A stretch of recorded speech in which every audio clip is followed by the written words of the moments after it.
Assalamualaikum warahmatullahi wabarakatuh. Kembali lagi di vlog atau channel Daily Kimia. Pada kesempatan kali ini Ustadz akan melanjutkan materi kita, materi kimia di kelas 11.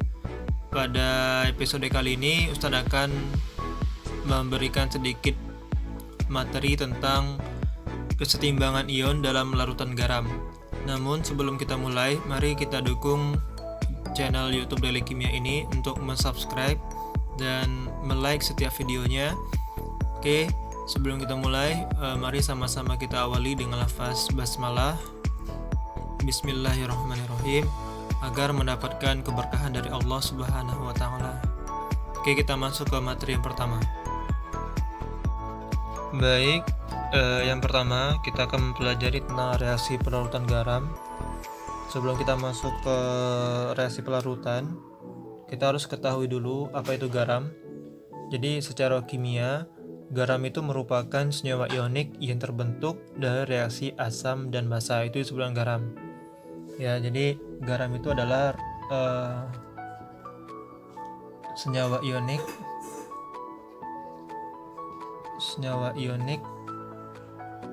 yang terbentuk dari reaksi asam dan basa.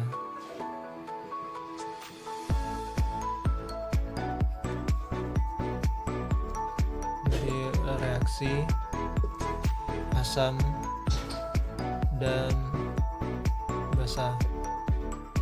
Nah, kenapa garam itu disebut senyawa ionik? Karena ketika garam dilarutkan ke dalam air, maka dia akan membentuk kation dan anion. Kenapa disebut dengan senyawa ionik? Contohnya adalah NaCl. NaCl ini kan garam atau disebut garam dapur kan. Ketika garam dapur itu dilarutkan ke dalam air, dia akan terbentuk menjadi Na+ dan Cl-. Inilah mengapa garam itu disebut dengan senyawa ionik, karena dia akan membentuk kation dan anion. Oke, paham ya? Dimana NaCl itu merupakan salah satu garam yang bersifat netral. Artinya apa? pH-nya itu adalah 7. Tapi tidak semua senyawa garam itu memiliki pH netral, karena ada beberapa senyawa garam yang dia membentuk sifatnya asam atau pH-nya di bawah 7 atau pH-nya di atas 7 atau basa. Itu tergantung dari sifat hidrolisisnya. Jadi dari sifat hidrolisis itu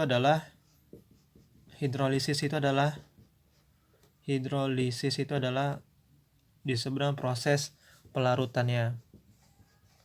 Nah, proses pelarutan itu disebut dengan hidrolisis. Ya. Jadi ketika suatu senyawa terhidrolisis dalam air, dia akan membentuk, kalau misalkan dia bersifat asam, maka yang terbentuk adalah reaksi antara, kalau dia bersifat asam berarti terbentuk adalah reaksi antara asam kuat dengan basa lemah.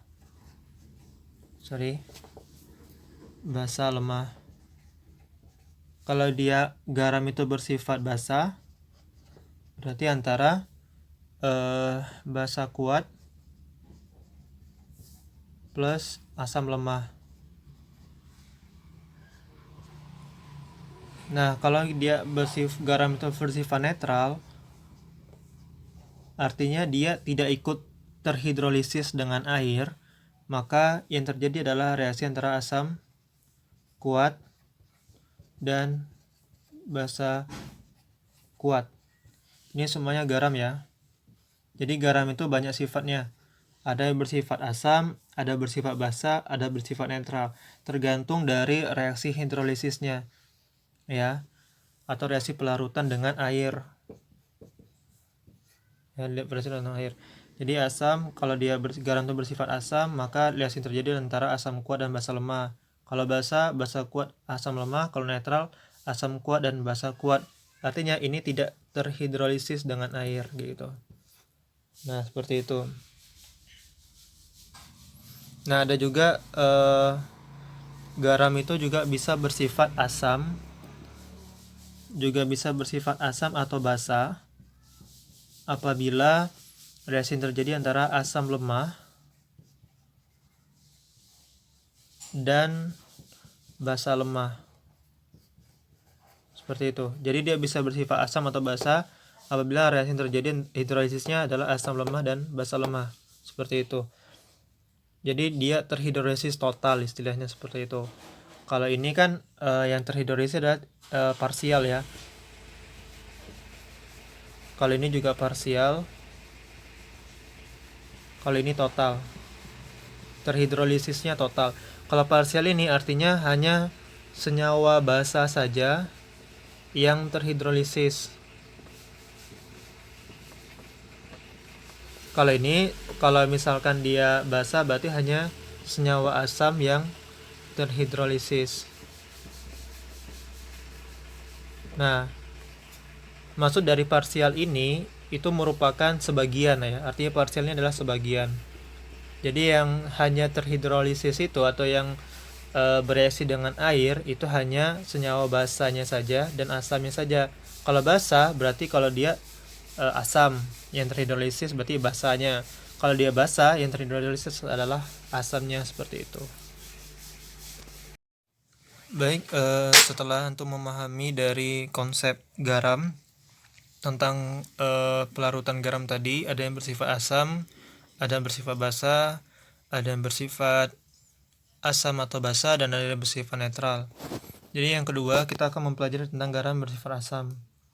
Jadi garam bersifat asam itu berasal dari reaksi antara asam kuat dan basa lemah.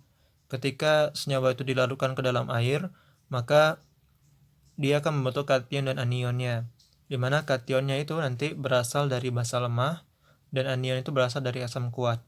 Contohnya adalah senyawa NH4Cl, di mana NH4Cl ini ketika dia dilarutkan ke dalam air, dia akan membentuk kation dan anion menjadi NH4+ ditambah Cl- ya kan. Ya, NH+ adalah kation, Cl-nya adalah anionnya, di mana kita ambil salah satunya NH4 ya. NH4+ ditambah H2O menjadi reaksi kesetimbangan menjadi NH3 ditambah dengan H3O plus. Masih ingat konsep dari asam basa Bronsted-Lowry, di mana kita tahu bahwasanya NH4+ ini adalah asam, otomatis ini basa H2-nya. Di sini NH3-nya bersifat basa konjugasi. Di sini H3-nya adalah asam konjugasi. Ya kan?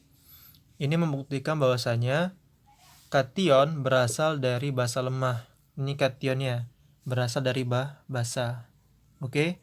Terus anionnya berasal dari asam kuat. Ini asam. Nah, ketika di hasil reaksi antara NH4 dengan H2O, dia membentuk H3O+, di mana H3O+ ini merupakan senyawa asam. Ya, menjadi senyawa asam. Jadi di sini otomatis karena dia bersifat asam, berarti atau asamnya asam kuat, berarti H3O-nya termasuk asam kuat. Nah, yang kedua ada yang disebut dengan garam yang bersifat basa. Garam bersifat basa ini otomatis di hasil akhir reaksinya dia membentuk senyawa OH- kayak gitu. Ya. Contohnya adalah senyawa CH3CONA ya. Berarti kalau sebelum itu kita terus dulu kation anionnya. Kationnya itu berasal dari basa kuat.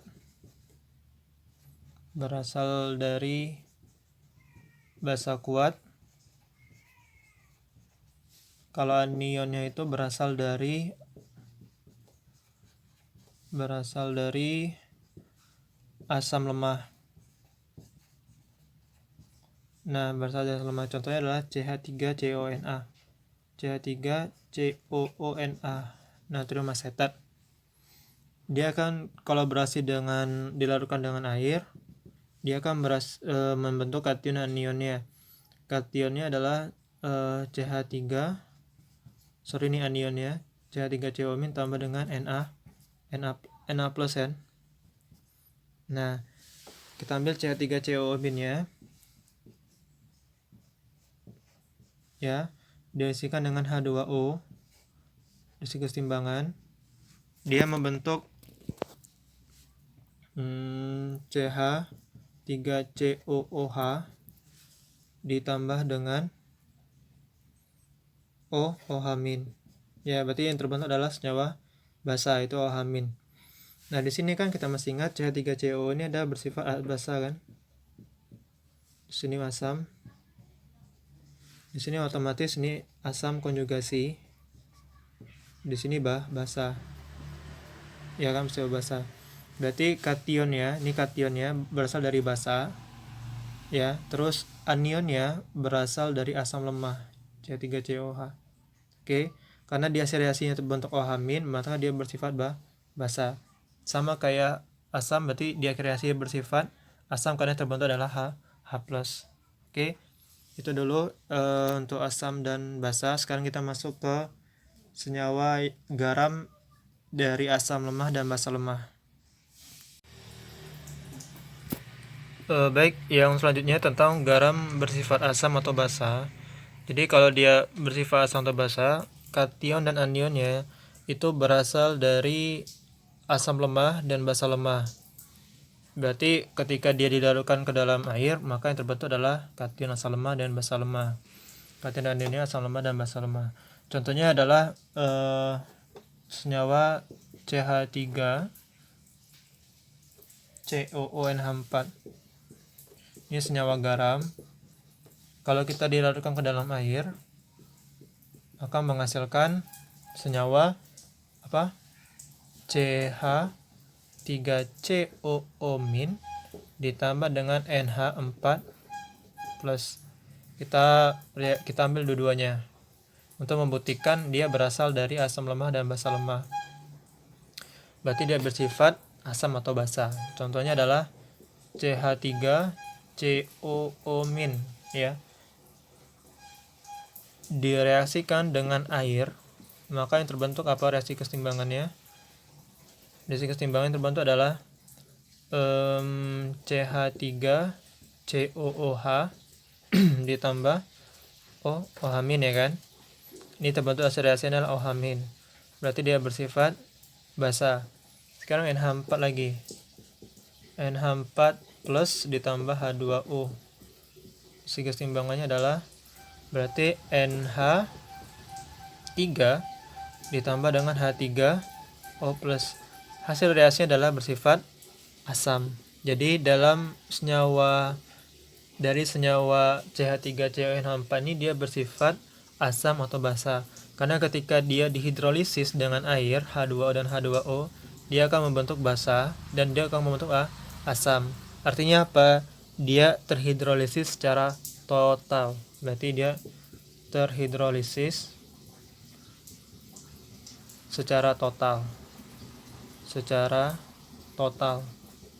Kalau misalkan tadi garam bersifat asam kan dia parsial, artinya sebagian. Kalau si basa juga bersifat parsial. Kalau ini secara total sifatnya.